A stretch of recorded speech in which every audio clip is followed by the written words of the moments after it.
Pues cuando uno ve las parábolas que Jesús emplea en el Evangelio, descubre que hay muchísimas que la temática que tienen es de agricultura. La parábola del sembrador, la semilla que crece sola, esta del Evangelio del sarmiento y la vid.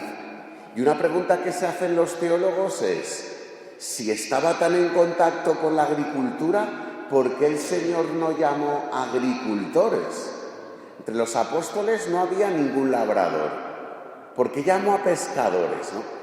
Y es muy bonito reconocer, o por lo menos la respuesta que en teología encontramos, es que el labrador conoce el camino que le lleva a su finca y todos los días repite la misma rutina. Se levanta, va por el mismo camino hasta la linde y no se mueve de esa posesión, de ese terreno, de esa parcela toda su vida. En cambio a Jesús le gustaban más los pescadores porque en el mar no hay caminos y en el mar no hay señales y en el mar siempre es novedad porque vas al ritmo de los vientos, ¿no?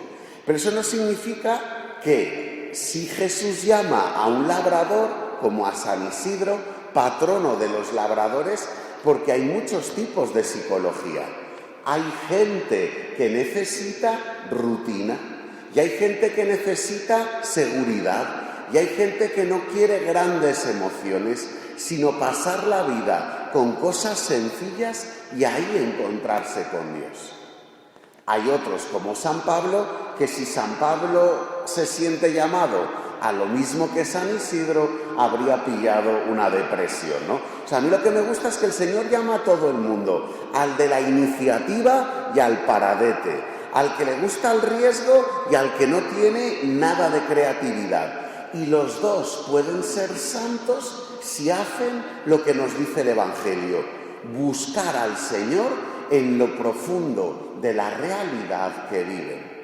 A mí de San Isidro o de los labradores me parece que hay una experiencia de ver cómo la vida crece a su ritmo y crece a su tiempo. Uno va, por ejemplo, por campos, hace poco estuve por Villarrobledo y ahí hay mucha viña y ves que la vid está como paradita, como está empezando a tener algún brote, pero parece que estén muertas. Vas por el invierno de los campos de España y dices, esto está muerto, porque no todo el año de resultados. Ser labrador tiene mucho de fiarse, de que si yo hago bien mi trabajo, veré la recompensa, pero no en la inmediatez de los tiempos de ahora. Por eso San Isidro puede ser maestro de nuestra vida llena de ritmos, llena de inmediatez, llena de resultados, ¿no? Toda la forma de comunicarnos ahora es inmediata. Te envío un WhatsApp y espero la respuesta ya. Te envío un correo y quiero te envío un mensaje de voz y quiero que me contestes ya. Es todo inmediato. San Isidro nos habla de que las cosas que merecen la pena nunca son inmediatas. El proceso para que un niño venga al mundo todavía nadie ha tenido el invento de acelerarlo. Sea madre en 2 meses, no existe.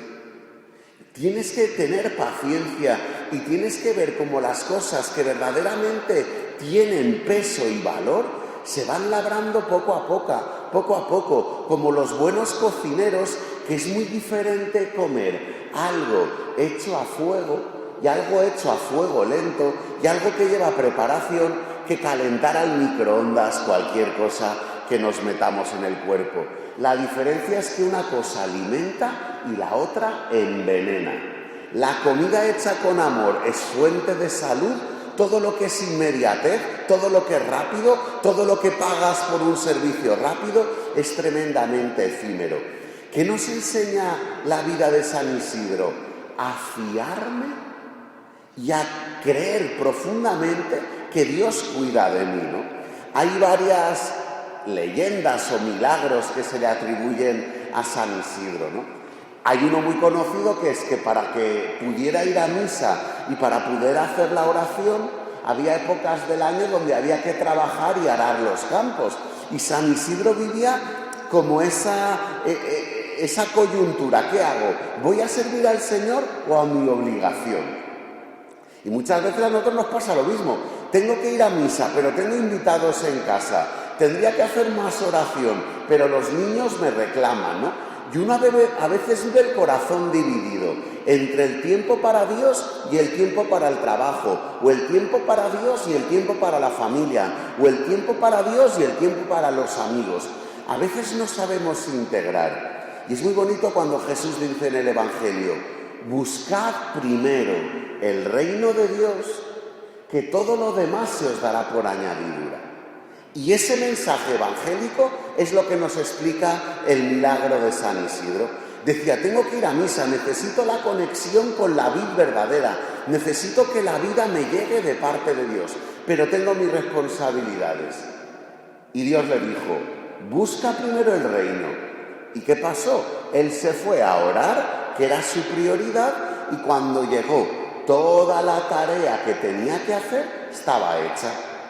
Y en la leyenda popular dicen, los ángeles le ayudaron a arar el campo. Pues no sé si fueron los ángeles o no sé quién fue, ¿no?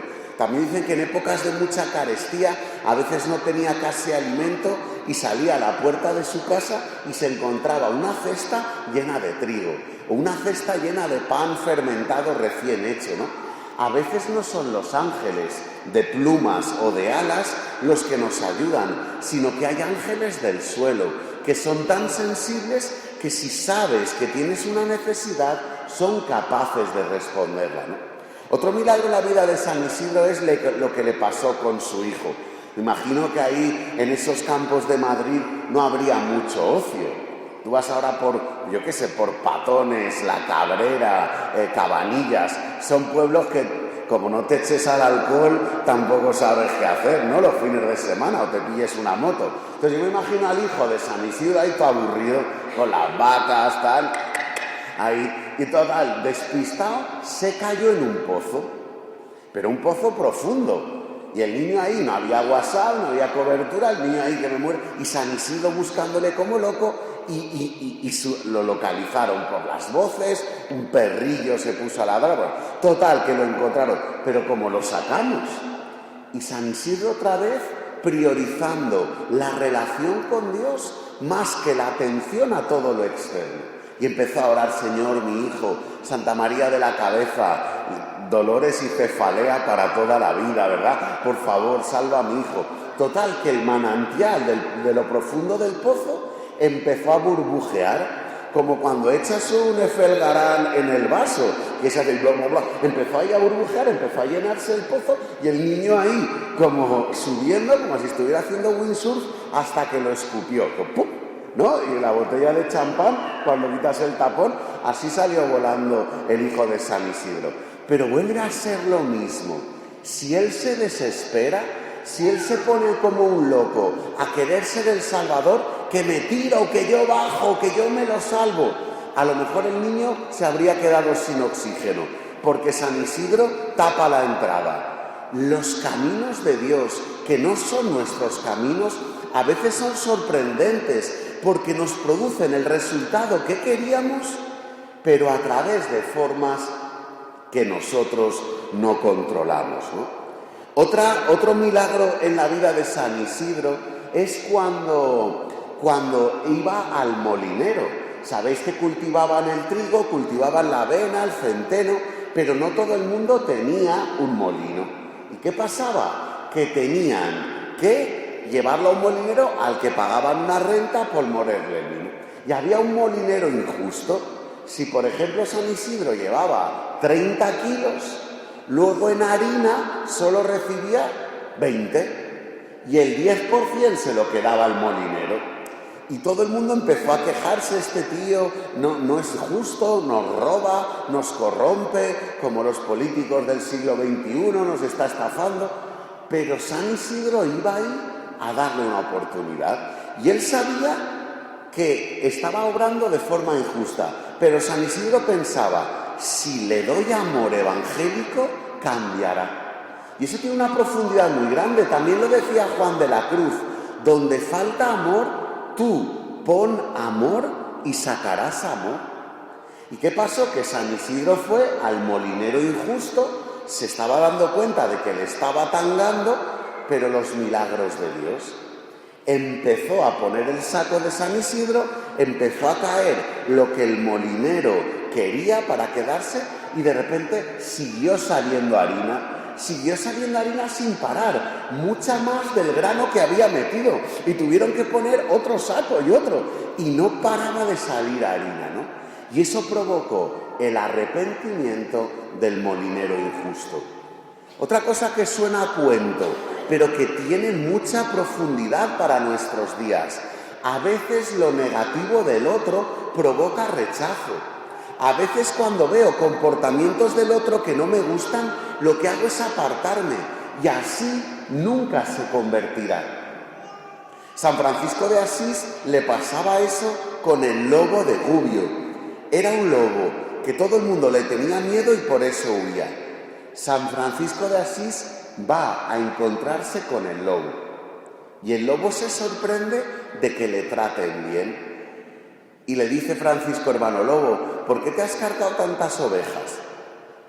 Y viendo cómo le trataba San Francisco, el lobo recapacitó y se convirtió en un manso perrillo, ¿no? O sea, la sabiduría de lo que cuentan de San Isidro es: si tú al que obra el mal lo marginas, nunca obrará bien. Si tú confías en lo profundo que de Dios hay en el corazón y si tú confías en la certeza de que Dios obra milagros en él, sacarás amor. Como esta, pues mucho aprendizaje podemos sacar de nuestro santo patrón, ¿no? Ojalá que su sencillez, su vida anclada en el interior y su presencia de Dios acompañen también nuestras vidas.